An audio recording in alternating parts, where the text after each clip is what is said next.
श्री गणेशाय नमः। जय श्री कृष्ण। राधे राधे। नमस्कार दोस्तों आप सभी को वैशाख पूर्णिमा की हार्दिक शुभकामनाएं। ईश्वर आप सभी के व्रत एवं उपवास को पूर्ण करे, आपकी सभी मनोकामनाएं पूरी हो। दोस्तों आज इस वीडियो में मैं आपको सुनाने वाली हूँ वैशाख पूर्णिमा की पावन व्रत कथा। साथ ही दोस्तों आज गुरुवार है, इसीलिए आप इस वीडियो में गुरुवार व्रत कथा का भी श्रवण करने पाएंगे। तो चलिए दोस्तों आज का यह वीडियो शुरू करें। द्वापर युग में एक समय की बात है कि यशोदा जी ने कृष्ण से कहा कि हे कृष्ण, तुम सारे संसार के उत्पन्न करता, पोषक तथा उसके संहार करता हो। आज कोई ऐसा व्रत निश्चय कहो जिसके करने से मृत्यु लोक में स्त्रियों को विधवा होने का भय न रहे तथा यह व्रत सभी मनुष्य की मनोकामनाएं पूर्ण करने वाला हो। श्री कृष्ण कहने लगे कि हे माता, तुमने अति सुंदर प्रश्न किया है। मैं तुमसे ऐसे ही व्रत को सविस्तार कहता हूँ। सौभाग्य की प्राप्ति के लिए स्त्रियों को 32 पूर्णिमासियों का व्रत करना चाहिए। इस व्रत के करने से स्त्रियों को सौभाग्य संपत्ति मिलती है। यह व्रत अचल सौभाग्य देने वाला एवं भगवान शिव के प्रति मनुष्य मात्र की भक्ति को बढ़ाने वाला है। यशोदा जी कहने लगे कि हे कृष्ण, सर्वप्रथम इस व्रत को मृत्यु लोक में किसने किया था, इसके विषय में विस्तार पूर्वक मुझसे कहो। श्री कृष्ण जी कहने लगे कि इस भूमंडल पर एक अत्यंत प्रसिद्ध राजा चंद्रहास से पालित अनेक प्रकार के रत्नों से परिपूर्ण कातिका नाम की एक नगरी थी। वहाँ पर धनेश्वर नाम का एक ब्राह्मण था और उसकी स्त्री अति सुशीला रूपवती थी। दोनों ही उस नगरी में बड़े प्रेम के साथ रहते थे। घर में धन धान्य आदि की कमी नहीं थी। उनको एक बड़ा दुख था कि उनकी कोई संतान नहीं थी। इस दुख से वह अत्यंत दुखी रहते थे। एक समय एक बड़ा तपस्वी योगी उस नगरी में आया। वह योगी उस ब्राह्मण के घर को छोड़कर अन्य सब घरों से भिक्षा लाकर भोजन किया करता था। रूपवती से वह भिक्षा नहीं लिया करता था। उस योगी ने एक दिन रूपवती से भिक्षा न लेकर किसी अन्य घर से भिक्षा लेकर गंगा किनारे जाकर भिक्षाने को प्रेम पूर्वक खा रहा था कि धनेश्वर ने योगी के यह सब कार्य किसी प्रकार से देख लिया। अपने भिक्षा के अनादर से दुखी होकर धनेश्वर योगी से बोला, महात्मा, आप सब घरों से भिक्षा लेते हैं परंतु मेरे घर की भिक्षा कभी नहीं लेते, इसका कारण क्या है? योगी ने कहा कि निसंतान के घर की भी पतितों के अन्न के तुल्य होती है और जो पतितों का अन्न खाता है वह भी पतित हो जाता है। चूँकि तुम निसंतान हो अतः पतित हो जाने के भय से मैं तुम्हारे घर की भिक्षा नहीं लेता हूँ। धनेश्वर यह बात सुनकर अपने मन में बहुत दुखी हुआ और हाथ जोड़कर योगी के पैरों में गिर पड़ा तथा आर्त भाव से कहने लगा कि हे महाराजा, यदि ऐसा है तो आप मुझको पुत्र प्राप्ति का उपाय बताइए। आप सर्वज्ञ हैं, मुझ पर अवश्य ही यह कृपा कीजिए। धन की मेरे घर में कोई कमी नहीं है परंतु मैं पुत्र न होने के कारण अत्यंत दुखी हूँ। आप मेरे इस दुख का हरण करें, आप सामर्थ्यवान हैं। यह सुनकर योगी कहने लगे कि हे ब्राह्मण, तुम चंडी की आराधना करो। घर आकर उसने अपने स्त्री से सब वृतांत कहा और स्वयं तप के निमित्त वन में चला गया। वन में जाकर उसने चंडी की उपासना की और उपवास किया। चंडी ने 16वें दिन उसको स्वप्न में दर्शन दिया और कहा, हे धनेश्वर, जा, तेरा पुत्र होगा परंतु वह 16 वर्ष की आयु में ही मृत्यु को प्राप्त हो जाएगा। यदि तुम दोनों स्त्री पुरुष 32 पूर्णिमासियों का व्रत विधि पूर्वक करोगे तो वह दीर्घायु होगा। जितनी तुम्हारी सामर्थ्य हो आटे के दिए जलाकर शिव जी का पूजन करना, परंतु पूर्णिमासी को 32 जोर जाने चाहिए। प्रातः काल होने पर इस स्थान के समीप तुम्हें एक आम का वृक्ष दिखाई देगा। उस पर तुम चढ़कर एक फल तोड़कर शीघ्र अपने घर चले जाना। अपने स्त्री से सब वृतांत कहना। ऋतु स्नान के पश्चात वह स्वच्छ होकर श्री शंकर जी का ध्यान करके उस फल को खा लेगी। तब शंकर भगवान की कृपा से उसको गर्भ हो जाएगा। जब वो ब्राह्मण प्रातः काल उठा तो उसने उस स्थान के पास ही एक आम का वृक्ष देखा जिस पर एक अत्यंत सुंदर आम का फल लगा हुआ था। उस ब्राह्मण ने उस आम के वृक्ष पर चढ़कर उस फल को तोड़ने का प्रयत्न किया परंतु वृक्ष पर कई बार प्रयत्न करने पर भी वह न चढ़ पाया। तब तो उस ब्राह्मण को बहुत चिंता हुई और विघ्न विनाशक गणेश जी की वंदना करने लगा कि हे दयानिधे, अपने भक्तों के विघ्नों का नाश करके उनके मंगल कार्य को करने वाले, दुष्टों का नाश करने वाले, रिद्धि सिद्धि के देने वाले, आप मुझ पर कृपा करके इतना बल दे कि मैं अपने मनोरथ को पूर्ण कर सकूं। इस प्रकार गणेश जी के प्रार्थना करने पर उनकी कृपा से धनेश्वर वृक्ष पर चढ़ गया और उसने एक अति सुंदर आम का फल देखा। उसने विचार किया कि जो वरदान से फल मिला था वो यह है और कोई और फल तो दिखाई नहीं देता। उस धनेश्वर ब्राह्मण ने जल्दी से उस फल को तोड़कर अपनी स्त्री को लाकर दिया और उसकी स्त्री ने अपने पति के कथन अनुसार उस फल को खा लिया और वह गर्भवती हो गई। देवी जी की असीम कृपा से उसे एक अत्यंत सुंदर पुत्र उत्पन्न हुआ, जिसका नाम उन्होंने देवीदास रखा। माता पिता के हर्ष और सुख के साथ वह बालक शुक्ल पक्ष की चंद्रमा की भांति अपने पिता के घर में बढ़ने लगा। भवानी की कृपा से वह बालक बहुत ही सुंदर, सुशील और विद्या पढ़ने में बहुत ही निपुण हो गया। दुर्गा जी की आज्ञा अनुसार उसके माता ने 32 पूर्णिमासी का व्रत रखना प्रारंभ कर दिया, जिससे उनका पुत्र बड़ी आयु वाला हो जाए। 16वां वर्ष लगते ही देवीदास के माता पिता को बड़ी चिंता हो गई कि कहीं उनके पुत्र की इस वर्ष मृत्यु न हो जाए। इसलिए उन्होंने अपने मन में विचार किया कि यदि यह दुर्घटना उनके सामने हो गई तो वे कैसे सहन कर पाएंगे। अस्तु उन्होंने देवीदास के मामा को बुलाया और कहा कि हमारी इच्छा है कि देवीदास 1 वर्ष तक काशी में जाकर विद्या अध्ययन करे और उसको अकेला नहीं छोड़ना चाहिए, इसीलिए साथ में तुम चली जाओ और 1 वर्ष के पश्चात इसको वापस लौटा लाना। सब प्रबंध करके उसके माता पिता ने काशी जाने के लिए देवीदास को एक घोड़े पर बैठाकर उसके मामा को उसके साथ कर दिया, किंतु यह बात उसके मामा या किसी और से नहीं कही। धनेश्वरी सपत्नी अपने पुत्र के मंगल कामना तथा दीर्घायु के लिए भगवती दुर्गा की आराधना और पूर्णिमासियों का व्रत करना आरंभ कर दिया। इस प्रकार बराबर 32 पूर्णिमासी का व्रत पूरा किया। कुछ समय पश्चात एक दिन वह दोनों मामा और भांजा मार्ग में रात्रि बिताने के लिए किसी साम में ठहरे हुए थे। उस दिन उस गांव में एक ब्राह्मण की अत्यंत सुंदरी, सुशीला, विदुषी और गुणवती कन्या का विवाह होने वाला था। जिस धर्मशाला के अंदर वर और उसकी बारात ठहरी हुई थी, उसी धर्मशाला में देवीदास और उसके मामा भी ठहरे हुए थे। संयोगवश कन्या को तेल आदि चढ़ाकर मंडप आदि के कृत्य किया गया तो लगने के समय वर को धनुर्वात हो गया। अस्तु वर के पिता ने अपने कुटुंबियों से परामर्श करके निश्चय किया कि यह देवीदास मेरे पुत्र जैसा ही सुंदर है, मैं इसके साथ ही लग्न करा दूं और बाद में विवाह के अन्य कार्य मेरे लड़के के साथ हो जाएंगे। ऐसा सोचकर वह देवीदास के मामा से जाकर बोला कि तुम थोड़ी देर के लिए अपने भांजे को हमें दे दो, जिससे विवाह के लगने का सब कृत्य सुचारू रूप से हो सके। तब उसका मामा कहने लगा कि जो कुछ भी मधुपर्क आदि कन्यादान के समय वर को मिले वह सब हमें दे दिया जाए, तो मेरा भांजा इस बारात का दूल्हा बन जाएगा। यह बात वर के पिता ने स्वीकार कर लेने पर उसने अपना भांजा वर बनने को भेज दिया और उसके साथ सब विवाह कार्य रात्रि में विधि पूर्वक संपन्न हो गया। पत्नी के साथ वह भोजन न कर सका और अपने मन में सोचने लगा, न जाने यह किसकी स्त्री होगी। वो एकांत में इसी सोच में गर्म निश्वास छोड़ने लगा। तब उसकी आंखों में आंसू भी आ गए।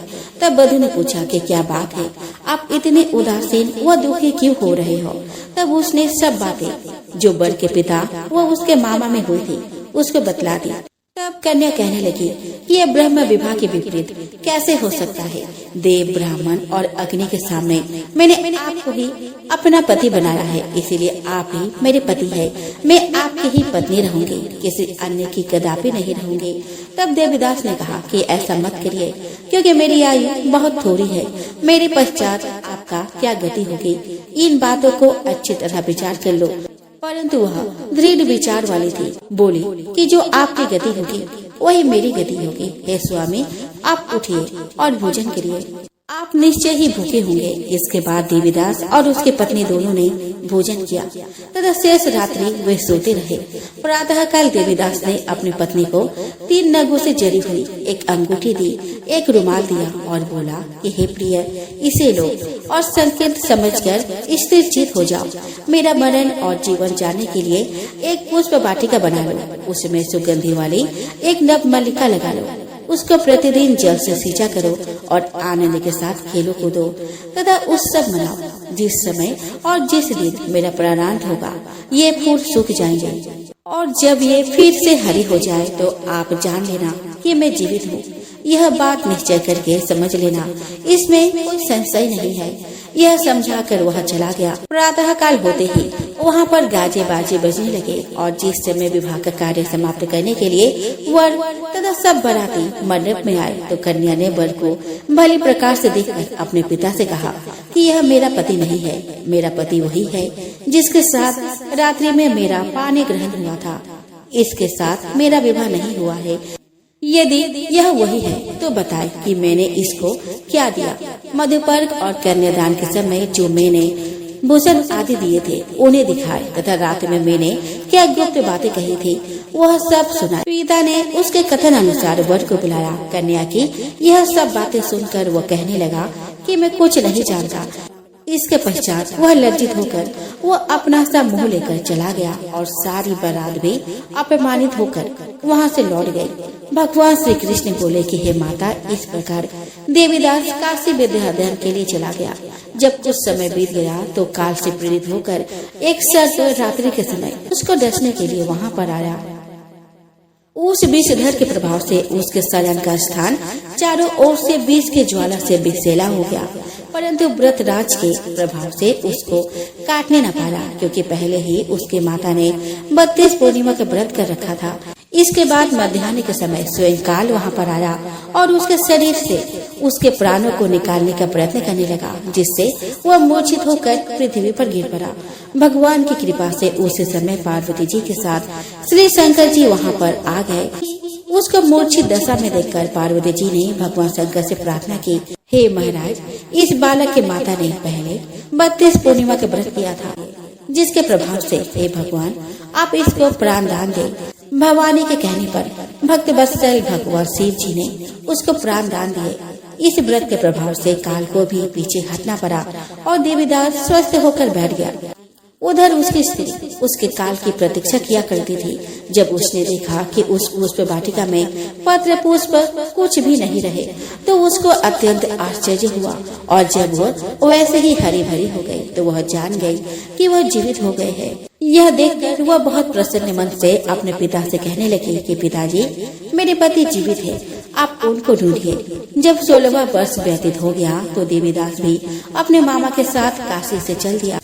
उधर उसे ससुर उसको ढूंढने के लिए अपने घर से जाने वाले ही थे कि वह दोनों मामा भांजा वहाँ पर आ गए। उसको आया देखकर उसका ससुर बड़ी प्रसन्नता के साथ अपने घर में ले आया। उस समय नगर के निवासी भी वहाँ इकट्ठा हो गए और सबने निश्चय किया कि अवश्य है इसी बालक के साथ इस कन्या का विवाह हुआ था।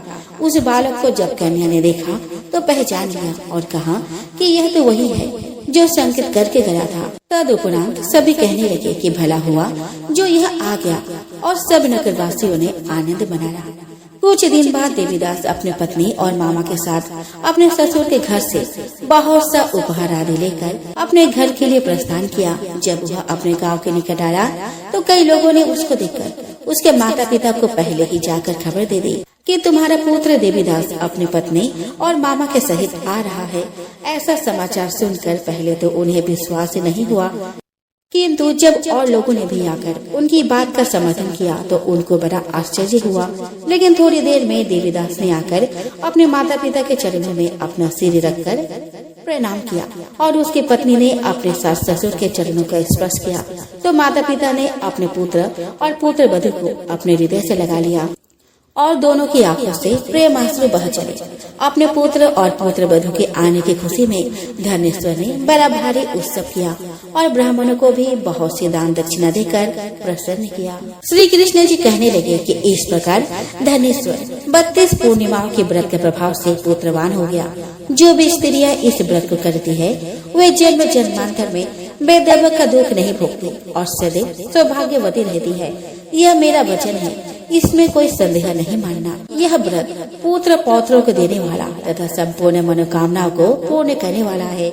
दोस्तों, एक पौराणिक कथा के अनुसार एक समय दैत्यों की शक्ति बहुत बढ़ गई थी। उन्होंने देवताओं के निवास स्वर्ग पर कब्जा कर लिया था। देवता दैत्यों के सामने कमजोर पड़ने लगे। तब भगवान विष्णु जी ने देवताओं के हित के लिए भगवान बुद्ध का रूप धारण किया था। पौराणिक कथा के अनुसार एक बार राक्षसों की शक्ति बहुत बढ़ गई थी। देवता युद्ध में उनका मुकाबला नहीं कर पा रहे थे। अपनी जान बचाने के लिए उन्हें देवधाम स्वर्ग छोड़कर जाना पड़ा, जहां दैत्यों ने कब्जा कर लिया।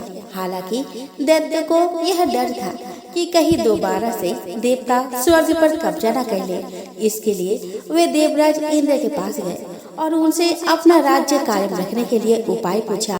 इंद्रदेव ने भी बिना किसी छल कपट के बताया कि अगर वे यज्ञ और वेद के अनुसार आचरण करेंगे तो उनकी स्वर्ग पर जीत हमेशा बरकरार रहेगी।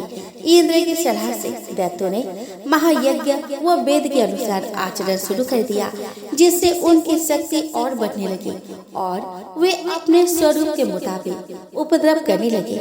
यह देख भयभीत देवता मदद की गुहार लेकर भगवान विष्णु के शरण में पहुँचे। विष्णु जी ने देवताओं को मदद का वादा किया। भगवान स्वयं बुद्ध का रूप धारण कर प्रकट हुए। उनके हाथ में मर्जनी थी और वे रास्ते को साफ करते हुए आगे बढ़ रहे थे। भगवान बुद्ध दैत्यों के पास गए और उनसे यज्ञ न करने की बात कही। बुद्ध जी ने कहा कि यज्ञ करना उचित नहीं है, इससे जीवों को नुकसान पहुंचता है। यज्ञ की आग में न जाने कितने जीव जल जाते हैं। मैं स्वयं जीव हिंसा से बचने के लिए रास्ते को साफ करते हुए चलता हूँ। दैत्यों को इंद्रदेव की धर्म कर्म की राह पर चलने की बात याद आई। दैत्यों पर भगवान बुद्ध के उपदेशों का ऐसा असर हुआ कि उन्होंने वेद आचरण व यज्ञ करना बंद कर दिया। ऐसा करने पर दैत्यों की शक्ति धीरे धीरे कम होने लगी। यह देख देवताओं ने दोबारा दैत्यों पर हमला कर स्वर्ग हासिल कर लिया। इस तरह भगवान बुद्ध ने सृष्टि का मंगल किया। कहा जाता है कि बौद्ध धर्म के प्रवर्तक महाराज शुद्धोधन के यशस्वी पुत्र गौतम बुद्ध के रूप में ही श्री भगवान का अवतार हुआ था। तो चलिए दोस्तों, हम श्रवण करें बृहस्पतिवार व्रत कथा की। दोस्तों, भारतवर्ष में एक प्रतापी और दानी राजा राज्य करता था। वह नित्य गरीबों और ब्राह्मणों की सहायता करता था। यह बात उसके रानी को अच्छी नहीं लगती थी।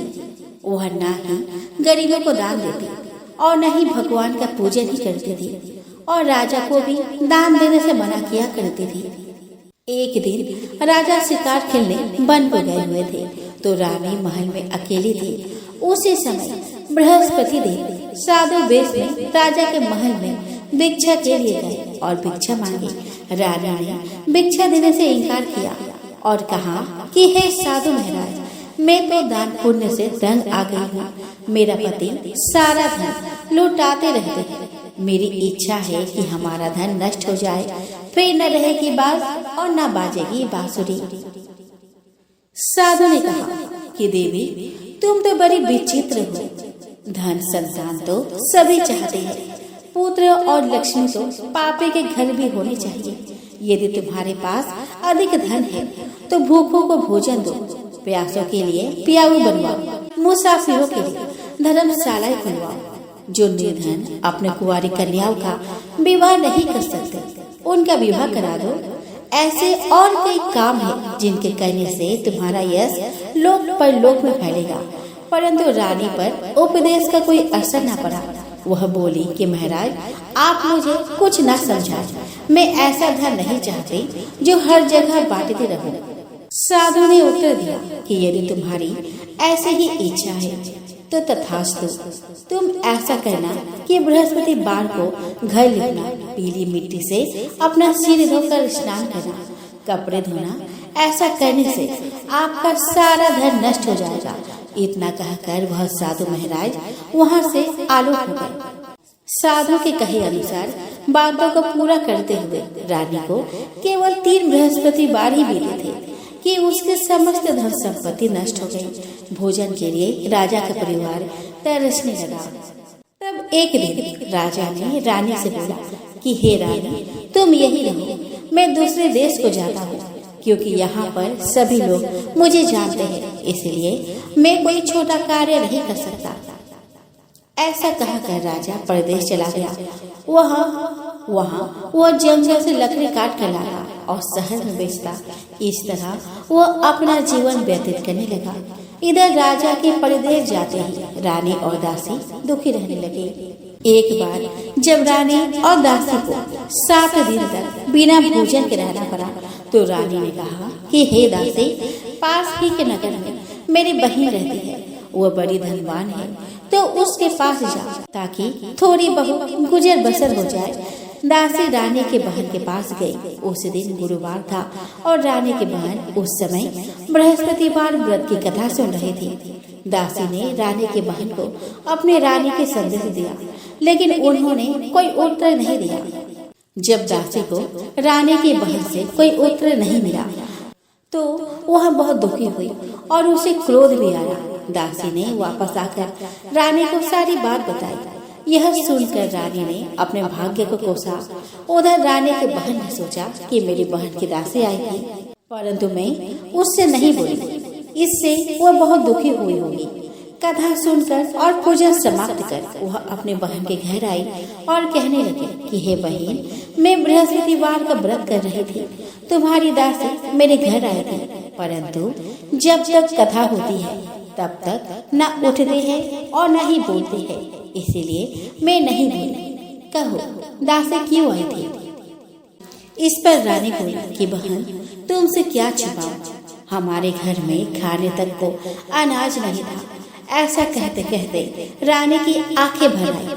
उसने दासी समेत पिछले 7 दिनों से भूखे रहने तक की बात अपने बहन को विस्तार पूर्वक सुना दी। रानी की बहन बोली कि देखो बहना, भगवान बृहस्पति देव सबकी मनोकामनाओं को पूर्ण करते हैं। देखो शायद तुम्हारे घर में अनाज रखा हो। पहले तो रानी को विश्वास नहीं हुआ, लेकिन बहन के आग्रह करने पर उसने अपने दासी को अंदर भेजा। उसे सचमुच अनाज से भरा एक घड़ा मिल गया। यह देखकर दासी को बड़ी हैरानी हुई। दासी रानी से कहने लगी कि हे रानी, जब हमको भोजन नहीं मिलता तो हम व्रत तो करते हैं, इसीलिए क्यों ना इनसे व्रत और कथा की विधि पूछ ली जाए ताकि हम भी व्रत कर सके। तब रानी ने अपने बहन से बृहस्पतिवार व्रत के बारे में पूछा। उसके बहन ने बताया कि बृहस्पतिवार के व्रत में चने की दाल और मुनक्का से विष्णु भगवान का केले के जड़ में पूजन करे तथा दीपक जलाए, व्रत कथा सुने और पीला भोजन ही करे। इससे बृहस्पति देव प्रसन्न होते हैं। अब मैं तुम्हें बृहस्पतिवार व्रत कथा सुनाती हूँ, तुम इसे ध्यान पूर्वक सुनो। किसी गांव में 2 भाई बहन रहते थे। बहन बृहस्पतिवार का व्रत करती थी। बृहस्पति महाराज आते और उसे 4 लड्डू और चांदी का कटोरा दे जाते थे। बहन तो लड्डू खा लेती थी, लेकिन कटोरा कोठरी में रख देती थी। एक दिन उसकी भाभी ने कोठरी खोलकर देखी तो वह आश्चर्यचकित हो गई। पूरा कोठरी चांदी के कटोरे से भरा हुआ था और पूरा कोठरी चांदी की रोशनी में जगमगा रहा था। उसने जाकर पड़ोसन से कहा कि मेरी ननद चांदी का कटोरा कहाँ से लेकर आई है, पूरा कोठरी जगमग हो रही है। पड़ोसन ने कहा कि अपने आदमी से पूछना। भाभी बोली कि मेरा आदमी तो मेरा बात ही नहीं सुनता। तो पड़ोसन ने उसे समझाया कि देखो, दाल का चम्मच भात में और भात का चम्मच दाल में डाल देना, तब देखना वह क्या कहता है। दूसरे दिन भाभी ने दाल का चम्मच भात में और भात का चम्मच दाल में डाल दिया। लड़के का भाई बोला कि तू पागल हो गई है। भाभी बोली कि पागल तो मैं नहीं, तुम्हारी बहन हो रही है।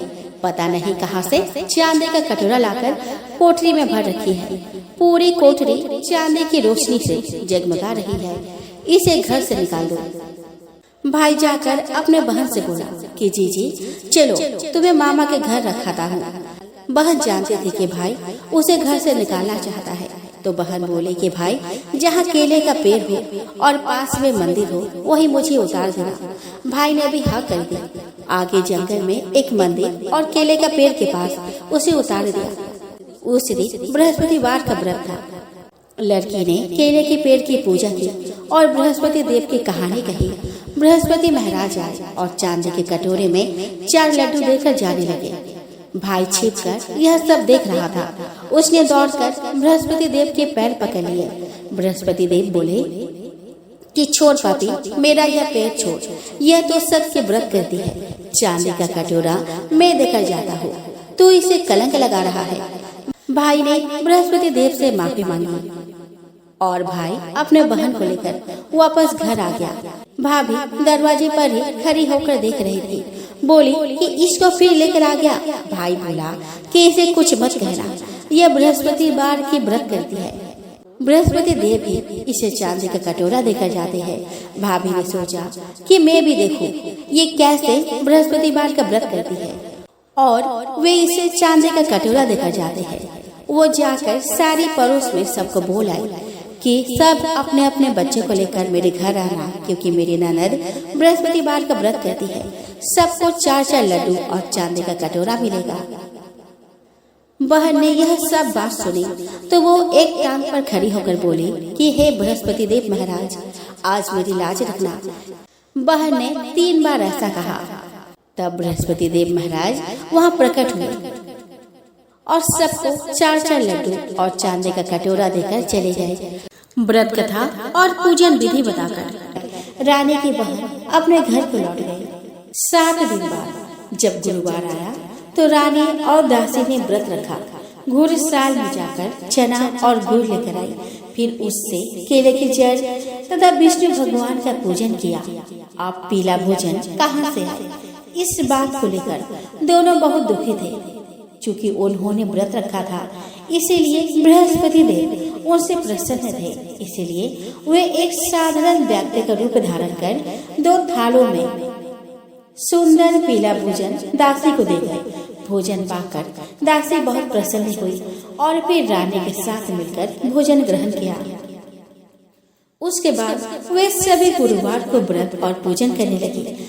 बृहस्पति भगवान की कृपा से उनके पास फिर से धन संपत्ति आ गई, परंतु रानी फिर से पहले की तरह आलस्य करने लगी। तब दासी बोली कि देखो रानी, तुम पहले भी इस प्रकार आलस्य करती थी, तुम्हें धन रखने में कष्ट होता था, इस कारण सभी धन नष्ट हो गया। और अब जब भगवान बृहस्पति की कृपा से धन मिला है तो तुम्हें फिर से आलस्य होता है। रानी को समझाते हुए दासी कहती है कि बड़ी मुसीबतों के बाद हमने यह धन पाया है, इसीलिए हमें दान पुण्य करना चाहिए, भूखे मनुष्य को भोजन कराना चाहिए और धन को शुभ कार्यों में खर्च करना चाहिए, जिससे तुम्हारे कुल का यश बढ़ेगा, स्वर्ग की प्राप्ति होगी और पितृ प्रसन्न होंगे। दासी की बात मानकर रानी अपना धन शुभ कार्यों में खर्च करने लगी, जिससे पूरे नगर में उसका यश फैलने लगा। एक दिन राजा दुखी होकर जंगल में एक पेड़ के नीचे आसन जमा कर बैठ गया। वह अपनी दशा को याद करके व्याकुल होने लगा। बृहस्पतिवार का दिन था। एकाएक उसने देखा कि निर्जन वन में एक साधु प्रकट हुए। वह साधु वेश में स्वयं बृहस्पति देव थे। लकड़हारे के सामने आकर बोले कि हे लकड़हारे, इस सुनसान जंगल में तो चिंता मग्न क्यों बैठा है? लकड़हारे ने दोनों हाथ जोड़कर प्रणाम किया और उत्तर दिया कि महात्मा जी, आप सब कुछ जानते हैं, मैं क्या कहूँ। यह कहकर वह रोने लगा और साधु को अपनी आत्मकथा सुनाई। महात्मा जी ने कहा कि तुम्हारी स्त्री ने बृहस्पतिवार के दिन बृहस्पति भगवान का निरादर किया है, जिसके कारण रुष्ट होकर उन्होंने तुम्हारी यह दशा कर दी है। अब तुम चिंता को दूर करके मेरे कहने पर चलो तो तुम्हारे सब कष्ट दूर हो जाएंगे और भगवान पहले से ही अधिक संपत्ति देंगे। तुम बृहस्पतिवार के दिन कथा किया करो। 2 पैसे के चने मुनक्का लाकर उसका प्रसाद बनाओ और शुद्ध जल से लोटे में शक्कर मिलाकर अमृत तैयार करो। कथा के पश्चात अपने सारे परिवार और सुनने वाले प्रेमियों में अमृत व प्रसाद बांटकर आप भी ग्रहण करो। ऐसा करने से भगवान तुम्हारी सब मनोकामनाएं पूरी करेंगे। साधु के ऐसे वचन सुनकर लकड़हारा बोला कि हे प्रभु, मुझे लकड़ी बेचकर इतना पैसा नहीं मिलता जिससे भोजन के उपरांत कुछ बचा सकूं। मेरे रात्रि में अपनी स्त्री को व्याकुल देखा है। मेरे पास कुछ भी नहीं जिससे मैं उसकी खबर मंगा सकूं। साधु ने कहा कि हे लकड़हारे, तुम किसी बात की चिंता मत करो। बृहस्पतिवार के दिन तुम रोजाना की तरह लकड़ियां लेकर शहर को जाओ। तुमको रोज से 2 गुना धन प्राप्त होगा, जिससे तुम भली भांति भोजन कर लोगे और बृहस्पति देव की पूजा का सामान भी आ जाएगा। उस धन से तुम बृहस्पति देव का पूजन कर मुझसे सुनी हुई कथा कहना। भगवान बृहस्पति देव तुम्हारी सभी मनोकामनाएं पूर्ण करेंगे। तो साधु महाराज ने कथा शुरू की कि बहुत समय पहले की बात है। एक नगर में एक निर्धन ब्राह्मण रहता था। वह संतानहीन था। वह प्रतिदिन पूजा पाठ करता था, परंतु उसकी स्त्री नास्तिक थी। ना तो वह स्नान करती थी और न ही किसी देवता को पूजती थी। सुबह उठते ही भोजन करना उसकी दिनचर्या थी। अपनी पत्नी की इस आचरण से ब्राह्मण बहुत दुखी था। वह अपनी पत्नी को समझा कर थक गया था, परंतु परिणाम वही ढाक के तिल पात रहे। ब्राह्मण की अर्चना से प्रसन्न होकर एक दिन भगवान ने ब्राह्मण को पुत्री प्राप्ति का वरदान दिया। 9वें मास ब्राह्मण के घर एक कन्या का जन्म हुआ। वह अपने पिता के छत्र छाया में बढ़ने लगी। वह कन्या अत्यंत धार्मिक प्रवृत्ति की थी। वह प्रातः उठकर भगवान विष्णु का जप किया करती थी। उसने बृहस्पतिवार के व्रत भी करना शुरू कर दिया था। प्रातः पूजा कर स्कूल जाती तो मुट्ठी भर जौ सारे रास्ते पाठशाला तक डालती जाती और लौटते समय वही जौ सोने के हो जाते तो उन्हें बीन कर घर ले आती। उसका प्रतिदिन का यही नियम था। एक दिन वह सूप में उन सोने का जौ को साफ कर रही थी। उसकी माँ ने जब अपने लड़की को देखा तो वह बोली, हे पुत्री, सोने के जौ साफ करने के लिए सोने का ही सूप होता तो क्या ही अच्छा होता। दूसरे दिन बृहस्पतिवार का व्रत था। वह कन्या व्रत रखकर पूजा की और कथा के समय बृहस्पति देव से प्रार्थना करने लगी कि हे महाप्रभु गुरुदेव, यदि मैं शुद्ध मन कर्म वचन से आपकी पूजा अर्चना करती हो तो आप मुझे सोने का सूप देने की कृपा करें। बृहस्पति देव उस बालिका की पूजा से प्रसन्न थे। उन्होंने उस कन्या की प्रार्थना स्वीकार कर ली और प्रतिदिन की तरह वह कन्या जौ बिखरती हुई चली। जब वह लौटते समय जौ बीन रही थी तो उसे सोने का सूप भी रास्ते में ही पड़ा हुआ मिल गया। बृहस्पति देव की कृपा से वह अत्यंत प्रसन्न थी। एक दिन वह बालिका सोने के सूप में सोने की जौ साफ कर रही थी। उसी समय उस नगर का राजकुमार वहां से होकर जा रहा था। वह उस कन्या के रूप पर मोहित हो गया। राजमहल में जाकर उसने अन्न जल त्याग दिया और उदास भाव से अपने शयन कक्ष में पड़ा रहा। जब यह समाचार राजा को मिला तो वो चिंतित हो मंत्रियों सहित राजकुमार के शयन कक्ष में पहुंचा और उन्होंने अपने पुत्र के पास जाकर पूछा कि हे पुत्र, क्या बात है? तुम्हें क्या कष्ट है? क्या तुम्हारा किसी ने अपमान किया है या अन्य कोई कारण है? मुझसे कहो, मैं वही करूँगा जिससे मेरे प्रिय पुत्र की खुशियाँ लौट आए। राजकुमार अपने पिता के चिंतित बारे को सुनकर बूझे बूझे से स्वर में बोला कि हे पिताश्री, मुझे आपके छत्रछाया में किसी प्रकार की कोई दुख नहीं है और न ही मेरा किसी ने अपमान किया है। मैं तो उस लड़के से विवाह करना चाहता हूँ जो सोने के सूप में सोने की जौ फटक रही थी। अपने पुत्र के बात सुनकर राजा को घोर आश्चर्य हुआ और बोला कि हे पुत्र, उस लड़के का पता हमें बताओ। मैं अवश्य ही तुम्हारा विवाह उस कन्या से करा दूंगा। अपने पिता के वचनों को सुनकर राजकुमार ने अपने पिता से सारा वृतांत कह सुनाया। राजा ने अपने मंत्री को उस लड़के के घर भेजा और कहा कि उस ब्राह्मण से कहना कि हम अपने पुत्र का विवाह उसके पुत्र से कराना चाहते हैं। मंत्री ब्राह्मण के घर पहुंचा और उसे राजा का आदेश कह सुनाया। कुछ ही दिनों बाद ब्राह्मण की पुत्री का विवाह राजा के पुत्र से विधिवत संपन्न हुआ। सौभाग्यवती पुत्री के विदा हो जाने के उपरांत ब्राह्मण के घर में फिर से वही गरीबी निवास करने लगी। दोनों समय का भोजन भी मुश्किल से मिलता था। जब एक दिन घर में बनाने को अन्न का एक दाना तक नहीं था तो मजबूर होकर ब्राह्मण अपने पुत्री से मिलने गया। अपने पिता के दीनहीन दशा देखकर वह बहुत दुखी हुई और उसने अपने माँ का हाल पूछा तो ब्राह्मण ने सारी दशा कहा सुनाई। अपनी माँ के विषय में सुनकर उसे बहुत गुस्सा आया। अपने पिता की दशा में सुधार करने के विचार से पिता को बहुत सा धन देकर विदा किया। कुछ समय सुख पूर्वक बिताकर ब्राह्मण फिर उसी दिन दशा में पहुंच गया। ब्राह्मण फिर अपने पुत्री के पास पहुंचा और सारा हाल अपने पुत्री को कह सुनाया। पिता की बात सुनकर उसकी पुत्री बोली कि हे पिताजी, आप माताजी को कृपया यहाँ लेकर आवे। मैं उन्हें वह विधि विस्तार पूर्वक बता दूंगी जिससे गरीबी दूर हो जाती है। ब्राह्मण देवता वापस अपने घर पहुँचे और अपने पत्नी को अपने पुत्री के पास राजमहल लेकर पहुँचे। लड़की ने अपने माँ को समझाया कि हे माँ, तुम प्रातः उठकर स्नान आदि करके विष्णु भगवान की पूजा करने के पश्चात ही भोजन ग्रहण किया करो, तभी दरिद्रता दूर होगी। परंतु उसकी बुद्धि पर अपनी पुत्री के उपदेशों का कोई प्रभाव नहीं पड़ा। एक दिन उसकी पुत्री को बहुत क्रोध आया। अगले दिन बृहस्पतिवार था। उसने अपने पिता की कोठरी उसी रात खाली करवाकर अपनी माँ को उसमें बंद कर दिया। प्रातः ही कोठरी खोलकर अपनी माँ को स्नान करवाकर पूजा पाठ करवाया। प्रभु की कृपा से उसके माँ की बुद्धि ठीक हो गई और वह हर बृहस्पतिवार की व्रत करने लगी। इस व्रत के प्रभाव से उसके माँ को पुत्र एवं धन की प्राप्ति हुई और मृत्यु के पश्चात दोनों पति पत्नी को मोक्ष की प्राप्ति हुई।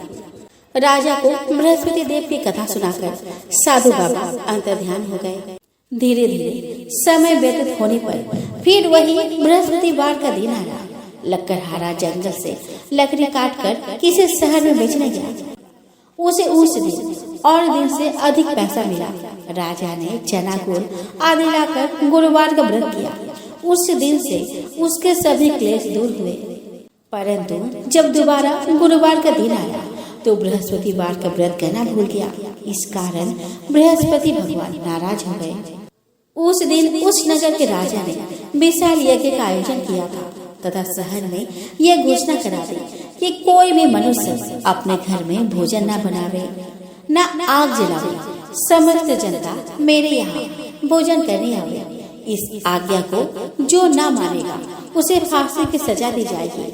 इस तरह की घोषणा संपूर्ण नगर में करवा दी गई। राजा के आज्ञा अनुसार शहर के सभी लोग भोजन करने गए, लेकिन लकड़हारा कुछ देर से पहुंचा। इसीलिए राजा उसको अपने साथ घर लेवा ले गए और ले जाकर भोजन करा रहे थे तो रानी की दृष्टि उस खूंटी पर पड़ी जिस पर उसका हार लटका हुआ था। वह वहाँ पर दिखाई नहीं दिया। रानी ने निश्चय किया कि मेरा हार इस मनुष्य ने चुरा लिया है। उसी समय सिपाहियों को बुलाकर उसको कारागार में डलवा दिया। जब लकड़हारा कारागार में पड़ गया और बहुत दुखी होकर विचार करने लगा कि न जाने कौन सी पूर्व जन्म की कर्म से मुझे यह दुख प्राप्त हुआ है, और उसी साधु को याद करने लगा जो जंगल में मिला था। उसी समय तत्काल बृहस्पति देव साधु के रूप में प्रकट हुए और उनकी दशा को देखकर कहने लगे, अरे मूर्ख, तूने बृहस्पति देव की कथा नहीं करी, इस कारण तुझे दुख प्राप्त हुआ है। अब चिंता मत कर। बृहस्पतिवार के दिन कारागार के दरवाजे पर 4 पैसे पड़े मरेंगे। उनसे तू बृहस्पति देव की पूजा करना, तेरे सभी कष्ट दूर हो जाएंगे। बृहस्पति के दिन उसे 4 पैसे मिले। लकड़हारे ने कथा कही। उसी रात्रि को बृहस्पति देव ने उस नगर के राजा को स्वप्न में कहा कि हे राजा, तूने जिस आदमी को कारागार में बंद किया है वह निर्दोष है, वह राजा है, उसे छोड़ देना। रानी का हार उसी खूंटी पर लटका है। अगर तू ऐसा नहीं करेगा तो मैं तेरे राज्य को नष्ट कर दूंगा। इस तरह रात्रि के स्वप्न को देखकर राजा प्रातःकाल उठा और खूंटी पर हार देखकर लकड़हारे को बुलाकर क्षमा मांगी और लकड़हारे को योग्य सुंदर वस्त्र आभूषण देकर विदा कर दिया। बृहस्पति देव की आज्ञा अनुसार लकड़हारा अपने नगर को चल दिया। राजा जब अपने नगर के निकट पहुंचा तो उसे बड़ा आश्चर्य हुआ। नगर में पहले से अधिक बाग, तालाब, कुएं तथा बहुत से धर्मशालाएं, मंदिर आदि बन गई है। राजा ने पूछा कि यह किसका बाग और धर्मशाला है। तब नगर के सभी लोग कहने लगे कि यह सब रानी और बांदे की है। तो राजा को आश्चर्य हुआ और गुस्सा भी आया। जब रानी ने यह खबर सुनी कि राजा आ रहे हैं, तो उन्होंने बांदे से कहा कि हे दासी, देख राजा हमको कितनी बुरी हालत में छोड़ गए थे। हमारी ऐसी हालत देखकर वह लौट न जाए, इसीलिए 2 दरवाजे पर खड़ी हो जाए। आज्ञा अनुसार दासी दरवाजे पर खड़ी हो गई। राजा आए तो उन्हें अपने साथ बुलाई। तब राजा ने क्रोध करके अपनी रानी से पूछा कि यह धन तुम्हें कहाँ से प्राप्त हुआ। तब उन्होंने कहा कि हमें यह सब धन बृहस्पति देव के इस व्रत के प्रभाव से प्राप्त हुआ है। राजा ने यह निश्चय किया कि 7 रोज बाद तो सभी बृहस्पति देव का पूजन करते हैं, परंतु मैं दिन में 3 बार कहानी और रोज व्रत किया करूँगा। अब हर समय राजा के दुपट्टे में चने की दाल बनी रहती तथा दिन में 3 बार कहानी कहता। एक रोज राजा ने विचार किया कि चलो अपने बहन के यहाँ हो आवे। इस तरह निश्चय कर राजा घोड़े पर सवार हो अपने बहन के यहाँ को चलने लगा। मार्ग में उसने देखा कि कुछ आदमी एक मुर्दे को लिए जा रहे हैं। उन्हें रोककर राजा कहने लगा कि अरे भाइयों, मेरी बृहस्पति देव की कथा सुन लो। वे बोले कि लो, हमारा तो आदमी मर गया है और इसको अपनी कथा को पढ़ी है। परंतु कुछ आदमी बोले कि अच्छा कहो, हम तुम्हारी कथा भी सुनेंगे। राजा ने दाल निकाली और जब कथा आधी हुई तो मुर्दा हिलने लगा, और जब कथा समाप्त हो गई तो राम राम करके मनुष्य उठकर खड़ा हो गया। आगे मार्ग में उसे एक किसान खेत में हल चलाता मिला। राजा ने उसे देखा और बोला कि अरे भैया, तुम मेरी बृहस्पतिवार की कथा सुन लो। किसान बोला कि जब तक मैं तेरी कथा सुनूंगा तब तक 4 हरैया जोत लूंगा। जा अपनी कथा किसी और को सुनाना। इस तरह राजा आगे चलने लगा। राजा के हटते ही बैल पछाड़ खा के गिर गया और किसान के पेट में बड़े जोर से दर्द होने लगा। उस समय उसकी माँ रोटी लेकर आई। उसने जब यह देखा तो अपने पुत्र के सब हाल पूछा और बेटे ने सभी हाल कह दिया। तो बुढ़िया दौड़ी दौड़ी उस घुड़सवार के पास गई और उससे बोली कि मैं तेरी कथा सुनूंगी, तू अपनी कथा मेरे खेत पर चल कर ही कहना। राजा ने बुढ़िया के खेत पर जाकर कथा कही, जिसके सुनते ही वह बैल उठ खड़ा हुआ और किसान के पेट का दर्द भी बंद हो गया। राजा अपने बहन के घर पहुंचा। बहन ने भाई की खूब मेहमानी की। दूसरे रोज प्रातः काल राजा जगा तो वह देखने लगा कि सब लोग भोजन कर रहे हैं। राजा ने अपने बहन से कहा कि ऐसा कोई मनुष्य है जिसने भोजन नहीं किया हो, मेरी बृहस्पतिवार की कथा सुने। बहन बोले कि हे भैया, यह देश ऐसा ही है। पहले यहाँ लोग भोजन करते हैं, बाद में अन्य काम करते हैं। अगर कोई पड़ोस में हो तो देखो। वह ऐसा कहकर देखने चली गई, परंतु उसे कोई ऐसा व्यक्ति नहीं मिला जिसने भोजन न किया हो। अतः वह एक कुम्हार के घर गई जिसका लड़का बीमार था। उसे मालूम हुआ कि उनके यहाँ 3 रोज से किसी ने भोजन नहीं किया है। रानी ने अपने भाई की कथा सुनने के लिए कुम्हार से कहा। वह तैयार हो गया। राजा ने जाकर बृहस्पतिवार की कथा कही, जिसको सुनकर उसका लड़का ठीक हो गया। अब तो राजा की प्रशंसा होने लगी। एक रोज राजा ने अपने बहन से कहा कि हे बहन, हम अपने घर को जाएंगे, तुम भी तैयार हो जाओ। राजा की बहन ने अपने सास से कहा। सास ने कहा कि हाँ चली जा, परंतु अपने लड़कों को मत ले जाना, क्योंकि तेरा भाई की कोई औलाद नहीं है। बहन ने अपने भाइयों से कहा कि हे भैया, मैं तो चलूंगी, पर कोई बालक नहीं जाएगा। राजा बोला कि जब कोई बालक नहीं चलेगा तब तुम ही क्या करोगे। बड़े दुखी मन से ही राजा अपने नगर को लौट आया। राजा ने अपने रानी से कहा कि हम निर्वंशी हैं, हमारे मुंह देखने का धर्म नहीं है, और वह कुछ भोजन आदि नहीं किया। रानी बोली कि हे प्रभु, बृहस्पति देव ने हमें सब कुछ दिया है, वह हमें औलाद अवश्य देंगे। उसी रात को बृहस्पति देव ने राजा से स्वप्न में कहा कि हे राजा, उठ, सभी सोचते आते तेरी रानी गर्भ से है। राजा की यह बात सुनकर बड़ी खुशी हुई। 9वें महीने में उसके गर्भ से एक सुंदर पुत्र पैदा हुआ। तब राजा बोला कि हे रानी, स्त्री बिना भोजन के रह सकती है, पर बिना कहे नहीं रह सकती। जब मेरी बहन आवे तो मुझसे कुछ कहना मत। रानी ने सुनकर हाँ कर दिया। जब राजा की बहन ने यह शुभ समाचार सुना तो वह बहुत खुश हुई तथा बधाई लेकर अपने भाई के यहाँ आई। तभी रानी ने कहा कि घोड़ा चढ़कर तो नहीं आई, गधा चढ़ी आई। राजा के बहन बोले कि भाभी, मैं इस प्रकार न कहती तो तुम्हें औलाद कैसे मिलती। बृहस्पति देव ऐसे ही है, जैसे जिसके मन में कामनाएं हैं सभी को पूर्ण करते हैं। जो सद्भावना पूर्वक बृहस्पतिवार का व्रत करता है एवं कथा पढ़ता है, अथवा सुनता है, दूसरों को सुनाता है, बृहस्पति देव उसके सभी मनोकामनाएं पूर्ण करते हैं। भगवान बृहस्पति देव उसके सदैव रक्षा करते हैं। जिस तरह सच्ची भावना से राजा रानी ने उनकी कथा का गुणगान किया तो उनकी सभी इच्छाएं बृहस्पति देव ने पूरी की।